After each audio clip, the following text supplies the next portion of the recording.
Welcome to another edition of Powered by Predator with Goliath Gaming, where we get to chat to some South African esports and gaming personalities, find out a little bit more about what they do and the different facets involved in gaming and esports in South Africa that don't only involve playing games. Today, I get joined by Mr. Pregan Pillay. I'd argue South Africa's first esports photographer.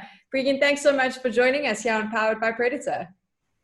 Thanks a lot, Sam. It's an honor to be here. I have to ask, let's jump straight into this, because what exactly is the difference between a gaming and esports photographer and just a photographer? So I think the first thing we need to understand is a gaming and esports photographer, they capture moments and literally anything to do within the esports and gaming scene, whether it's working with brands, tournament organizers, or even teams for that matter. We specialize in capturing those moments, that would be crucial or beneficial within an esports match, for instance, getting player reactions, getting even crowd reactions and the hosts that are working behind the scenes. But it's literally just to document the scene.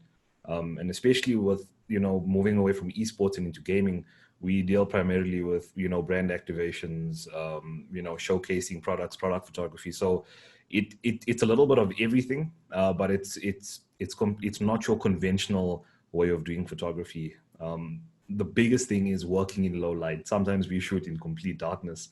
And I think that's one of the biggest factors with gaming and esports photography.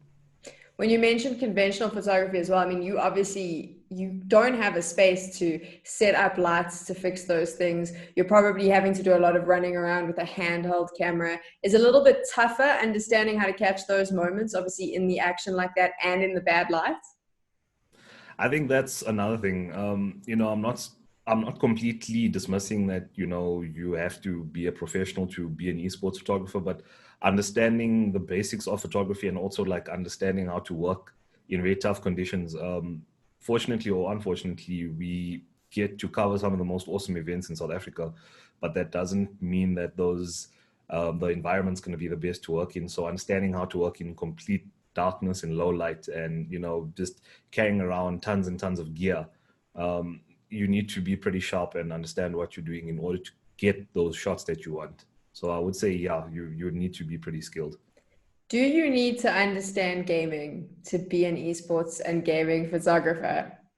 It's a big, it's a yes and no. I'll try and be clear on that. I think if you're focusing on, you've said this a few times, and this is where I've actually learned to use this comparison.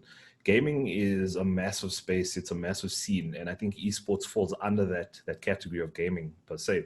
And I think that if you are shooting an esports event, it gives you a massive advantage to understand who's winning, who's losing, because you can sort of, you can pivot to that player that's about to, get the last kill in CS, or if you understand Tekken, you'd understand that, okay, this guy's about to win and he's using these combos and getting those reaction shots that you want. So yes, if it's esports, it's a massive advantage because you understand the timing and it helps you with timing.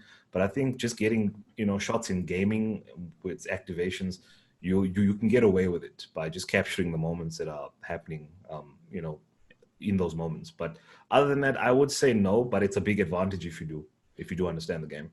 Definitely helps. And now from that gaming and esports space, I mean, is it easy enough for someone to just run in with their phone and start snapping? I mean, how would you suggest, if I want to become an esports photographer, how would you suggest I get started?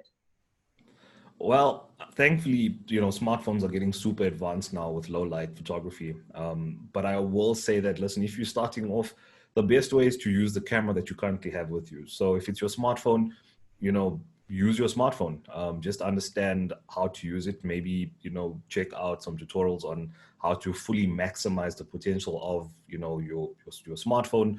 Or even if you have an entry level, point and shoot camera, or even if you're lucky enough to have like a DSLR, which is a camera that can change lenses, that would be awesome as well. The best thing is to just start. I just jumped into it and the rest is history, as they say. From an editing point of view, I mean, what is the best gear that you can suggest for once you've taken those photos? Obviously, you've got the camera and you've got all of that gear. I think a lot of people forget that there's an editing process as well. A big gaming PC, would that do the trick? Well, I mean, yes, it would. I think if you're just starting off, thankfully apps like Photoshop and Lightroom have mobile apps now that you can actually do a lot of on device editing. So if you're snapping on your phone, you can edit straight from your phone. But I would definitely, if you are going the professional route, definitely get a PC or a laptop that can handle that sort of workload, especially if you're dealing with high-res files. Is gaming and esports photography, is it recognized as a career in South Africa, or is it still something that maybe people don't really appreciate the benefits of having professional photographers in the space? Well, I personally think that it's definitely a career that you can make sustainable if you market yourself correctly. But I also think that certain tournament organizers and certain teams are still not seeing the potential or the return on investment that photography can actually bring to your brand. I think having good images boosts your brand, and I think there's a lot of opportunity for up and coming photographers, or even those photographers that are currently in the scene right now, to make it more sustainable. I think as gaming and esports continues to grow in South Africa, we are going to see a massive demand for photographers. So as much as I love being the only photographer in the space right now that's dominating, I would love to see more guys getting involved in the scene. So to answer your question, yes, I do think that it's a viable option. If you want to see more of Pregan's incredible work, you can find him all over social media, Headshot Hustle. That's on Instagram, on Twitter, on Facebook, specifically for photography, but you also do a lot of other content creation as well.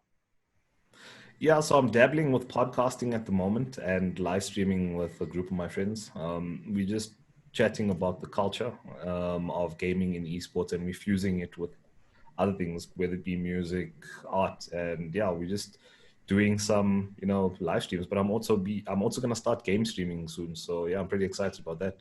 So you can go find out as much as you want. Headshot Hustle will obviously put all his social media in the descriptions below.